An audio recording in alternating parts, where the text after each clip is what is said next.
میرے عزیزو،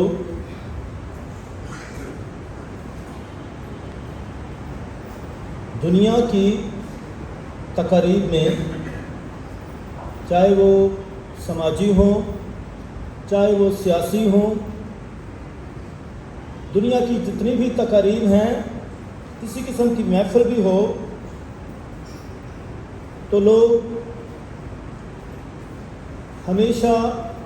آگے بیٹھنا پسند کرتے ہیں، اور ایسا بھی ہوتا ہے کہ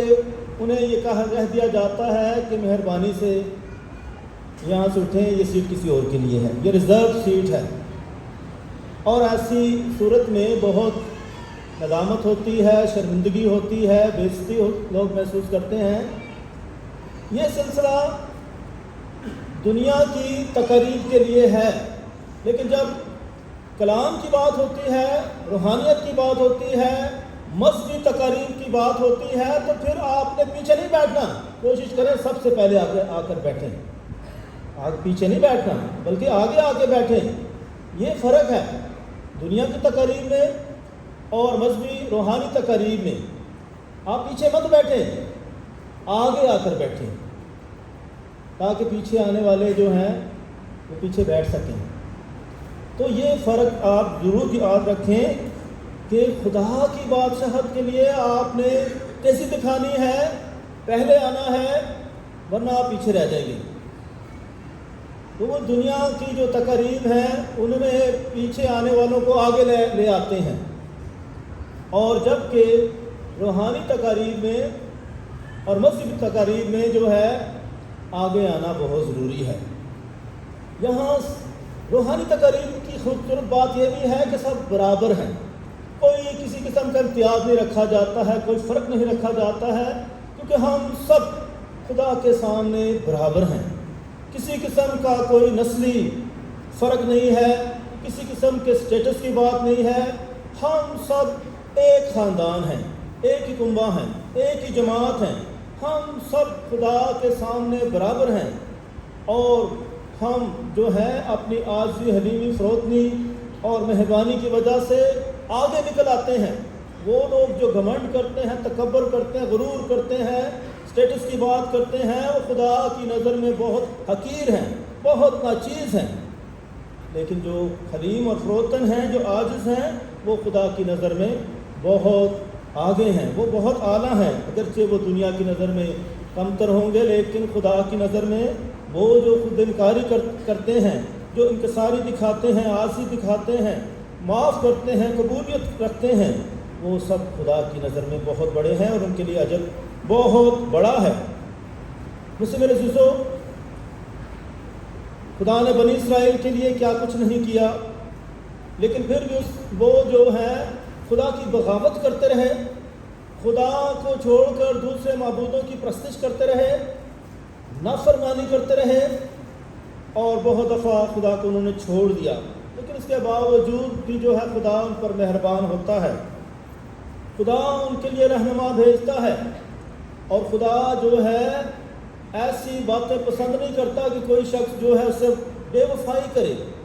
اسے چھوڑ کر کسی اور جگہ پر جائے۔ اور پرانے عہد نامے میں کس طریقے سے خدا جو ہے بنی اسرائیل کی ہدایت کرتا ہے، رہنمائی کرتا ہے، اور انہیں جو ہے اپنے احکام دیتا ہے، شریعت دیتا ہے۔ حضرت موسیٰ جو خدا کے احکام لے کر آتا ہے، خدا سے باتیں کرتا ہے، کوہ سینا پہاڑ پر جاتا ہے، سینا کے پہاڑ پر جاتا ہے،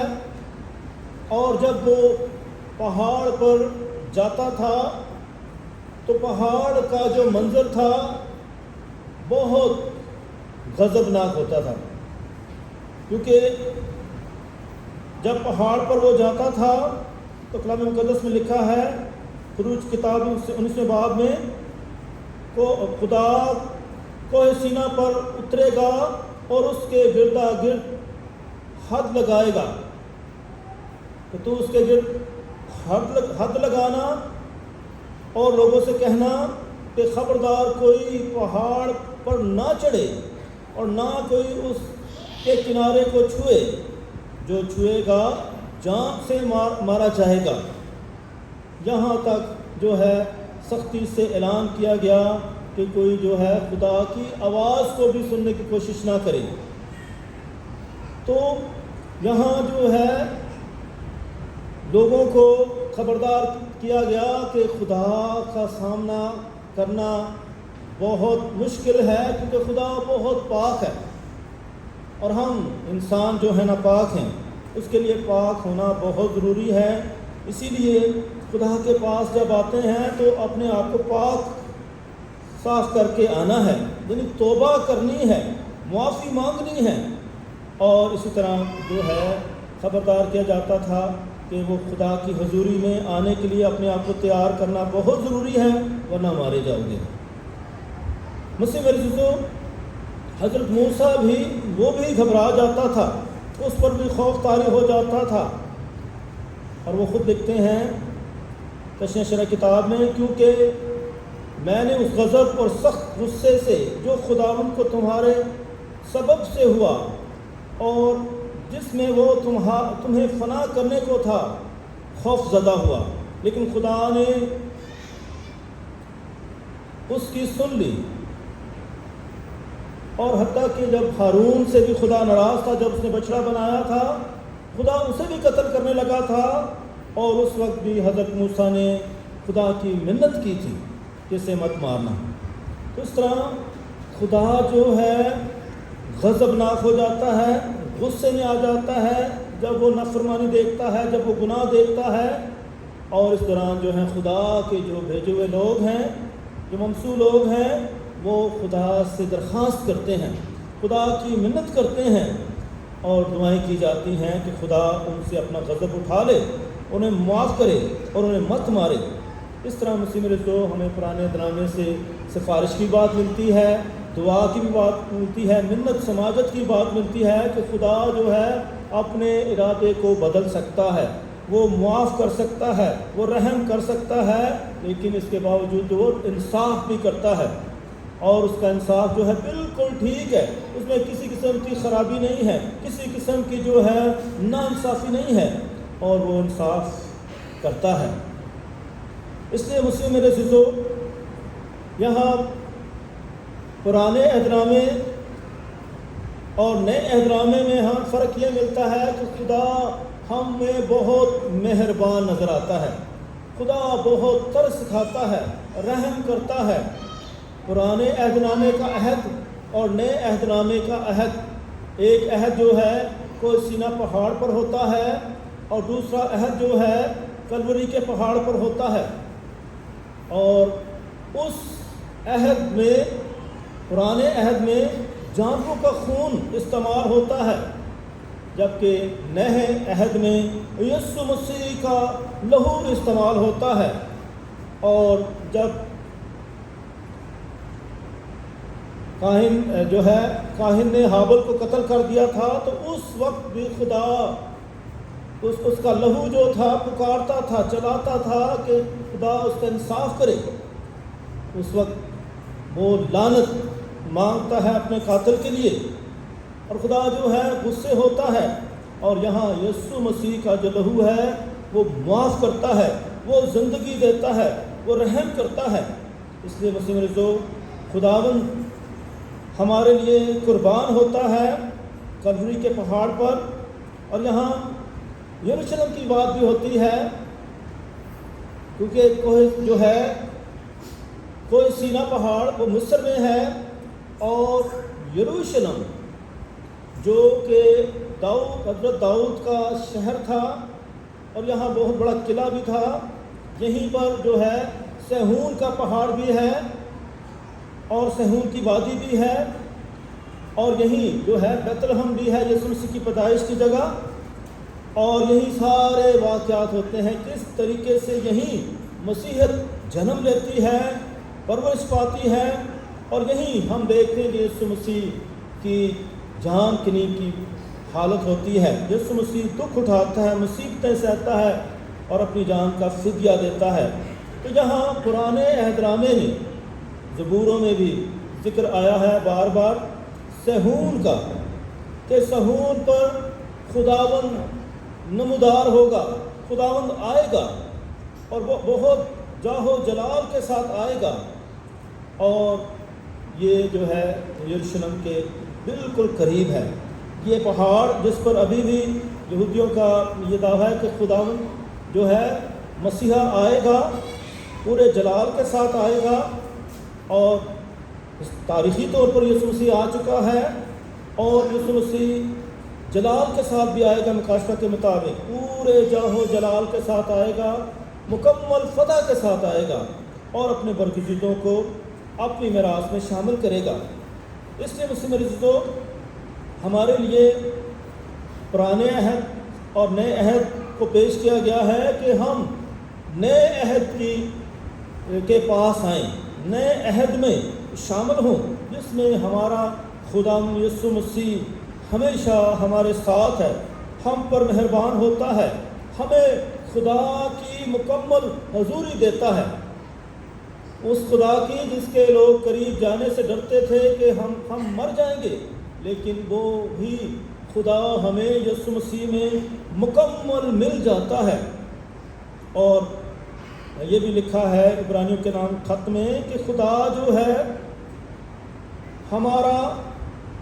خود انصاف کرے گا، اور لکھا ہے کہ انتقام لینا میرا کام ہے، میں ہی بدلہ دوں گا۔ خداوند اپنی امت کا انصاف کرے گا، وہ ہماری جنگ لڑے گا، وہ ہمارے لیے اپنی جان کا فدیہ دے گا، اور وہ ہمارے لیے سب کچھ کر سکتا ہے۔ زبور نویس لکھتے ہیں دوسرے زبور میں 6 آیت میں، میں نے تو اپنے کوہ مقدس صہیون پر اپنا ہی بادشاہ مقرر کیا ہے۔ اس میں اسی زبور میں بتایا گیا یسوع مسیح کی عالمگیر سلطنت قائم ہوگی، اور یہ آخر میں لکھا ہے اس کے تمام پناہ گیر مبارک ہیں، جو اس میں پناہ لیتے ہیں وہ ہمیشہ کی زندگی رکھتے ہیں۔ اور زبور 110 میں لکھا ہے، خداوند تیری طاقت کا عصا صہیون سے بڑھائے گا، تو اپنے دشمنوں میں حکمرانی کر۔ اور پھر جو ہے شاہ نبی لکھتے ہیں، اے یروشلم، میں نے تیری دیواروں پر نگہبان مقرر کیے، وہ دن بھر اور رات بھر چپ نہ رہیں گے، تم جو خداوند کو یاد دلاتے ہو، یعنی دعائیں کرتے ہو، التجائیں کرتے ہو، تم خاموش نہ رہو، اور وہ اسے آزاد کرے گا، جب تک کہ آزاد نہ کرے تب تک وہ یروشلم کو بحال نہ کرے اور اسے زمین پر فخر نہ بنائے۔ خداوند نے زمین کے کناروں تک مشہور کر دیا ہے کہ صہیون کی بیٹی سے کہو، دیکھ تیرا نجات دینے والا آتا ہے، دیکھ اس کی جزا اس کے ساتھ ہے اور اس کا اجر اسی کے آگے ہے، اور وہ امت مقدس کہلائے گی۔ اس لیے خداوند یسوع مسیح میں ہم پاک صاف ہو جاتے ہیں، ہمارے گناہ دھل جاتے ہیں، ہمیں نجات ملتی ہے، وہ ہمیں ہر طرح سے تیار کرتا ہے کہ خدا کی بادشاہت میں داخل ہوں، ہم اس میں ابدی میراث پاتے ہیں، ہمیشہ کی بادشاہت میں داخل ہوتے ہیں۔ اس لیے مسلم عزیزو، خداوند یسوع مسیح ہمیں دعوت دیتا ہے کہ ہم بھرپور طریقے سے اس کے پاس آئیں، اس کی تقلید کریں۔ اسی وجہ سے کلام مقدس میں بتایا گیا ہے کہ تم کوہ صہیون اور زندہ خدا کے شہر کے پاس نہیں آئے، ابھی تک نہیں آئے۔ عبرانیوں کے نام خط میں آج کی دوسری تلاوت، تم کوہ صہیون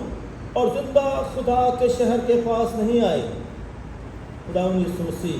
کے پاس ابھی تک ہم مکمل طور پر نہیں آئے ہیں۔ اے بھائیو، تم اس پہاڑ تک نہیں آئے جو چھوا جا سکے،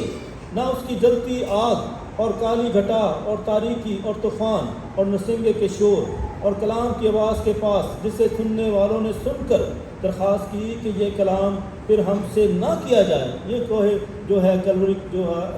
ہے کوہ سینا پہاڑ کے بارے میں کہا گیا تھا کہ ایسا نہ کیا جائے۔ اور اسی طرح خداوند یسوع مسیح کی باتیں بھی پیار و محبت تسلی کی باتیں ہیں، لیکن اس کے ساتھ ساتھ خداوند یسوع مسیح اس وقت سخت باتیں کرتے ہیں جب ہم اس کی نفی کرتے ہیں، جب ہم اس سے دفاعی کرتے ہیں، جب ہم خدا کو رد کرتے ہیں۔ اور لکھا ہے، لیکن تم کوہ صہیون پر اور زندہ خدا کے شہر یعنی آسمانی یروشلم اور لاکھوں فرشتوں کی محفل اور ان پلوٹوں کی جماعت جن کے نام آسمان پر لکھے ہوئے ہیں، اور اس خدا کے پاس جو سب کا منصف ہے اور کامل کیے ہوئے راست بازوں کی روحوں کے پاس، اور عہد جدید کے درمیان یسوع کے پاس آئے ہو۔ اس لیے مسیح مرزو یسوع مسیحی کے وسیلے سے ہم کتاب حیات میں اپنا نام پاتے ہیں، ہم ہمیشہ کی زندگی میں داخل ہوتے ہیں۔ تو ضرورت اس بات کی کہ ہم بھرپور طریقے سے اس کی دعوت کو قبول کریں، اس کی تقلید کریں، اس کی پیروی کریں، اور بھرپور طریقے سے اس کی شناخت بنیں۔ اور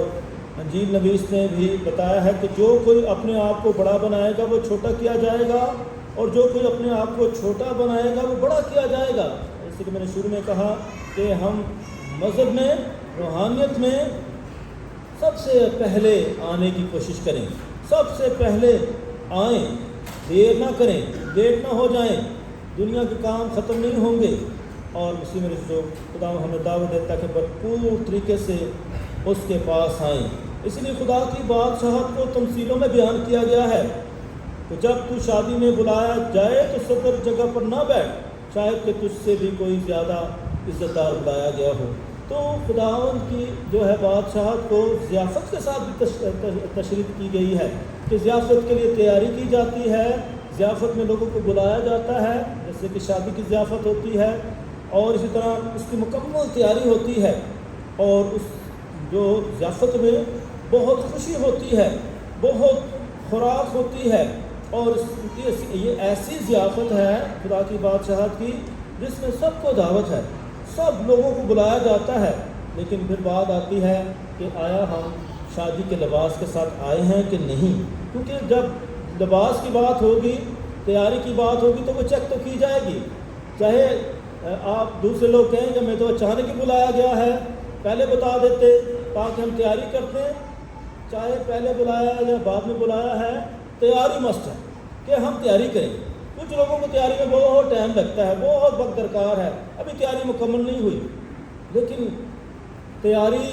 جلدی بھی ہو سکتی ہے۔ ہم اکثر بیرونی تیاری کی بات کرتے ہیں، کپڑے استری نہیں ہوئے ہیں، جوتی صحیح نہیں ہے، اور بہت سارے ہمارے پاس عذر ہوتے ہیں، لیکن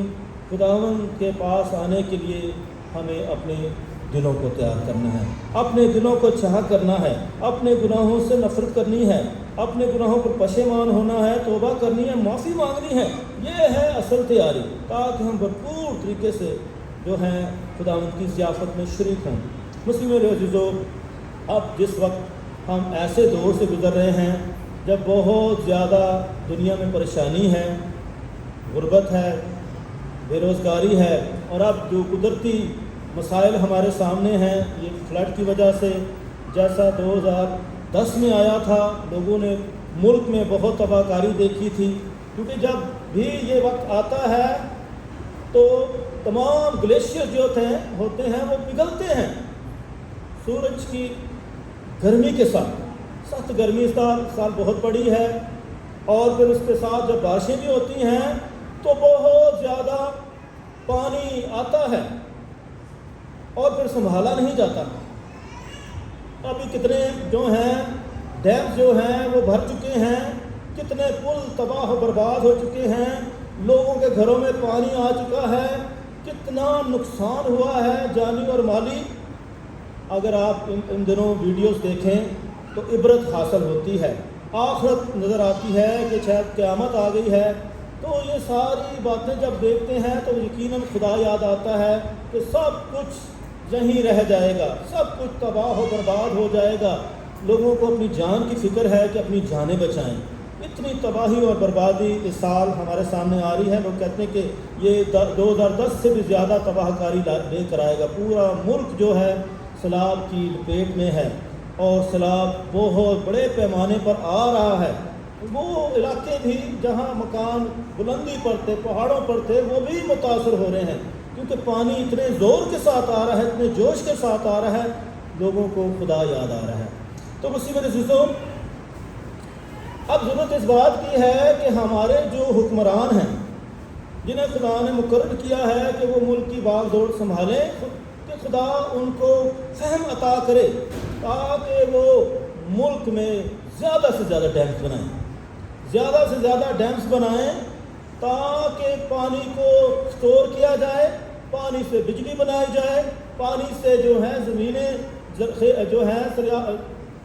جو ہے انہیں سیراب کیا جائے، تاکہ زیادہ سے زیادہ فصلیں اگے، زیادہ سے زیادہ پھل لگے، تاکہ ملک میں جو ہے خوراک کی وافر مقدار ہو، ملک میں زیادہ سے زیادہ بجلی ہو، ملک زیادہ سے زیادہ ترقی کرے۔ نہ کہ ہم بڑے بڑے پلازے بناتے جائیں، بڑی بڑی بلڈنگیں بناتے جائیں، تو کیا ہو رہا ہے؟ ابھی کتنی بلڈنگیں گر رہی ہیں، کتنے ہوٹل ریسٹورنٹ جو تباہ و برباد ہو رہے ہیں۔ ہم اس میں دعا کریں کہ خداوند ہمارے ملک کے حکمرانوں کو حکمت و دانائی سے معمور کرے، تاکہ موجودہ وقت سے سبق حاصل کریں اور صحیح معنوں میں ملک کی اور عوام کی ترقی کریں، اور بھرپور طریقے سے ڈیمز بنائیں تاکہ زیادہ سے زیادہ ملک ترقی کرے۔ مسیح ہمارے خدا کے وسیلہ سے آمین۔